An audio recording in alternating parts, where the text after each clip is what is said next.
चलिए अब आगे बढ़ेंगे, बात आपकी सेहत की करते हुए आपको बताएं कि आप शलभासन कैसे कर सकते हैं। तो सबसे पहला आसन जो हम शलभासन करेंगे।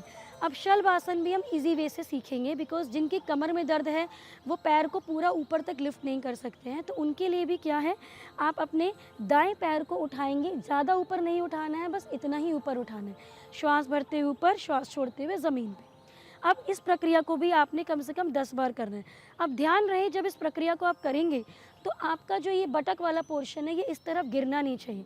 जैसे कि मैं अगर आपको गलत करके दिखाऊं तो ये इस तरीके से ये टर्न नहीं होना चाहिए। आपके जो दोनों पेल्विक रीजन, दोनों बटक्स हैं वो एक लाइन में, ऊपर और नीचे। जितने में आपके बटक दोनों लाइन में रहे उतना ही पैर को ऊपर उठाना है, उसके आगे नहीं उठाना है।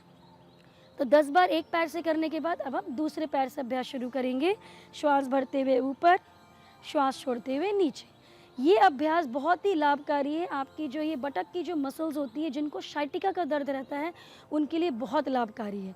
तो इसको 10 बार ऊपर, 10 बार नीचे। अब अगर आप इसमें कंफर्टेबल हो जाएं तो अब हम दोनों पैरों के साथ करेंगे। सो दोनों पैरों को इकट्ठे करेंगे, श्वास भरते हुए ऊपर, श्वास छोड़ते हुए नीचे। अब इसमें मैक्सिमम लोग जो गलती करते हैं, जब वो पैर उठाते हैं तो अपने घुटनों को ऐसे बेंड कर देते हैं। तो अगर आप घुटनों को बेंड करोगे तो आपकी जो मांसपेशियों पर खिंचाव आना चाहिए वो नहीं आता है। तो आपको अपने उसके लिए क्या करना पड़ेगा, पैर को रखेंगे, अपने पंजों को तेज़ी से प्रेस करेंगे। इतना प्रेस करेंगे कि जो आपका नीचे का भाग है, थाई का घुटना, वो ज़मीन से ऊपर उठ जाएगा। इसको करने के बाद अब आप दोनों पैरों को उठाएंगे ऊपर और नीचे। तो इससे आपका जो घुटना है वो बेंड नहीं होगा और जिस मांसपेशी पे स्ट्रेच आना चाहिए वो अच्छे से आएगा। इसको भी आपने 10 बार करना है।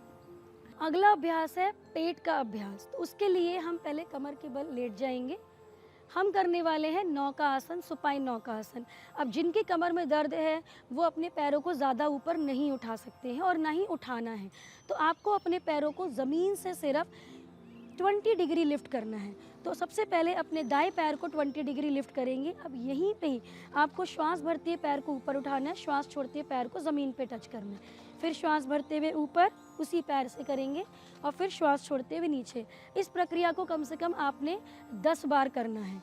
तो आप महसूस करेंगे कि जब आप इसको हल्का हल्का कर रहे हैं तो आपके पेट पे हल्का हल्का खिंचाव महसूस होगा।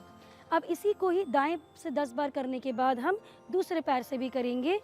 श्वास भरते हुए ऊपर, श्वास छोड़ते हुए नीचे। ध्यान रहे, जिनको कमर का दर्द है वो पैर को इससे ज़्यादा ऊपर नहीं लेके जाएं, क्योंकि अगर वो इससे ऊपर लेके जाएंगे तो उनके कमर पे प्रेशर पड़ेगा।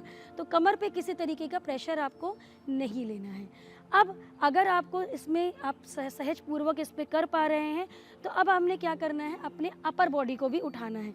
तो पैरों को नीचे रखना है, अपने अपर बॉडी को उठाएंगे सहजता पूर्वक, बस इतना उठाना है। श्वास भरते हुए, श्वास छोड़ते हुए नीचे।